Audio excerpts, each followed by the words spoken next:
What's up, fight fans? Mainman, Mademan here. Y'all know how I get down. We talking boxing, man. What up to the fam? And what up to everyone in Mainman, Mademan's boxing form?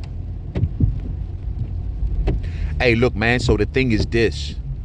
So we see now that Errol Spence Jr. has now returned back to the boxing world, fight fans, as he's now came out on his social media showing everyone that he has recently just had surgery on his eye, his right eye, I believe, for cataracts, you know. And so it looks like the Errol Spence Jr. is getting himself in the best position. So if he goes into this Terence Crawford rematch, hopefully he won't have nothing bothering him. You know what I'm saying?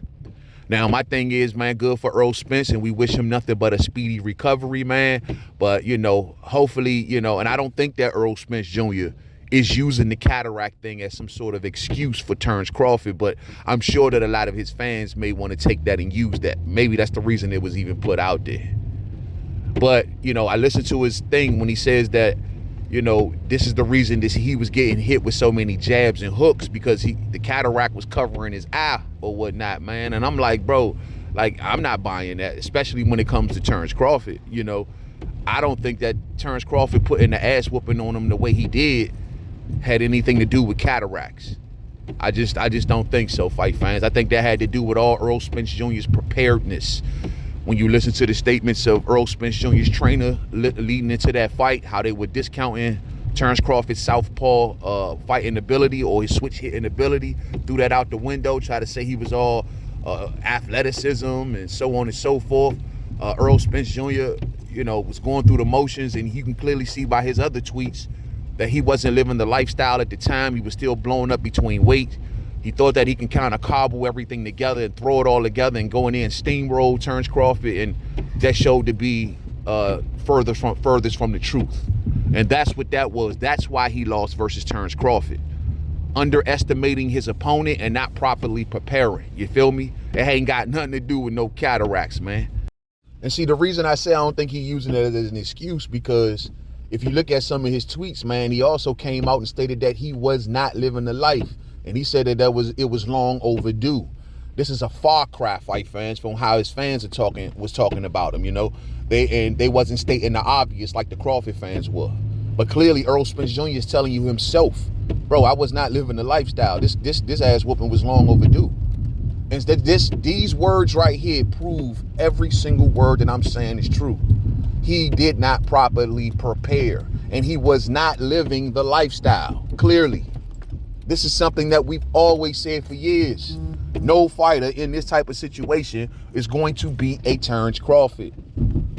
So it just, you know, this time around, maybe Errol Spence Jr.'s fans' eyes are open, and they're realizing that if you listen to the words that are coming out of his mouth, he wasn't that guy at the time when he fought Crawford, bro. And everyone saw it.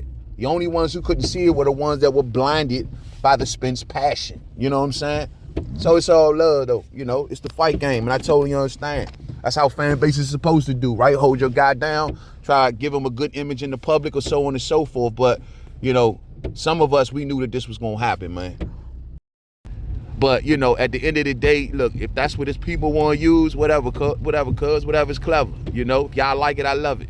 I just, you know, like I said, I wish him a speedy recovery, and let's get the damn rematch on, man. Now, you know, Errol Spence Jr. stated that, you know, listen, y'all forgot the reason he got into this. And he stated that you don't want to be 37 looking up and you making 10% of what you used to make. That's what he say. And I, you know, the way I take that, fight fans, is, look, man, it's about that money right now. It's about the money. He's a father and a provider as well as being a boxer.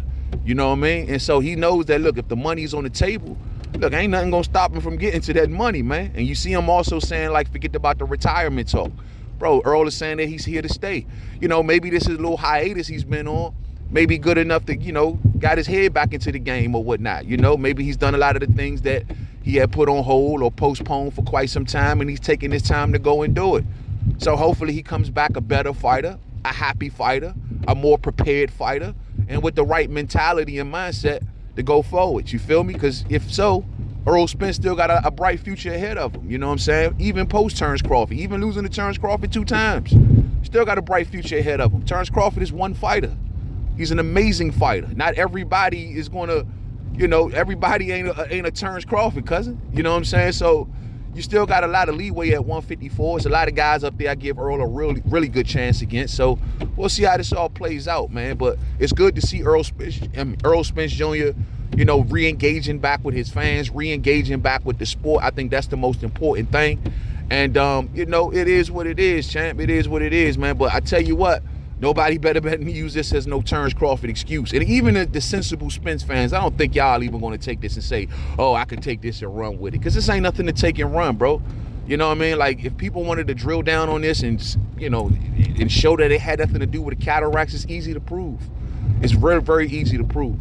We know this is Errol Spence Jr.'s second eye situation where right when it was a time when he was going to be facing Manny Pacquiao, remember he got injured in his training camp somehow, some way, and you know he went on and got some surgery done on his eye during that time. You know, it had nothing to do with cataracts. They didn't mention cataracts, fight fans, and you know, so he clearly got an eye issue. Now I'm gonna tell you right now, bro, and I'm hoping that this ain't the case, man, but I just wonder, and I have no proof, and this is just a hypothesis. I just wonder, man, that is that eye, given that it was busted up right before the Ugas fight or during the Manny Pacquiao training camp, you almost got to wonder, has Terence Crawford re-aggravated whatever he was dealing with in that situation? Because if that is the case, fight fans, and Errol Spence Jr. does not have two good eyes, I'm going to tell you right now, bro, it's going to end very, very bad for Errol Spence Jr. And this is very ironic, because a lot of his fans were running around calling Earl the eye collector, bone collector, so on and so forth. Meanwhile, he's the dude that's walking around here looking like Slick Rick. So I'm a little lost on this, fight fans. It's funny how this all worked out in the end, man. Everything that they said against Terence Crawford ended up happening to Errol Spence. Is that some sort of karma or something? I don't know, bro. But that's what happens when you put so much bad energy out here, man. And look, a lot of folks got to be humbled by this. If you were the person that came up with that name, eye collector or something like that, how do you feel now, bro, knowing that your guy's walking around with a freaking patch on his eye after facing Terence Crawford? Damn. Karma is a mug, fight fans. Real spill, man. So all in all, man, good for Earl, bro. I'm not going to take this moment to just, you know, I could easily take this and just go all kind of ways with it. Maybe I'll save some of that vitriol for the live stream, you know what I mean? But at the end of the day, I'm just happy to see him back in the game, re-engaging. Hopefully we'll be hearing more talk about this rematch some coming early sometime this year. Hopefully we get something locked in stone very soon with that, man, because a lot of people are still kind of on the edge of their seat, and they want to see how this whole thing comes full circle, you know? I mean, will it turn into a trilogy? Will it be done after the next fight? You know what I mean? It's still a lot to talk about, you know, or still a lot to find out when it comes to these two fighters, man. But all in all, Joe, you know, I'm not buying no excuses for Terence Crawford, but if people are going to use it to rally around, do your thing, bro. I'm not going to get in your way. Talk your talk right now. I need y'all built back up. Real spill. Thumbs up on the way out if you didn't hit it on the way in. Share. Rock the bills. This is crazy, dog. Terence Bud Crawford, man, you standing in a league of your own, homie. A league of your own. The whole boxing world got to pick up the pieces for Errol Spence Jr. So, you know, it's going to get good, fight fans. To the next video, man. Peace out.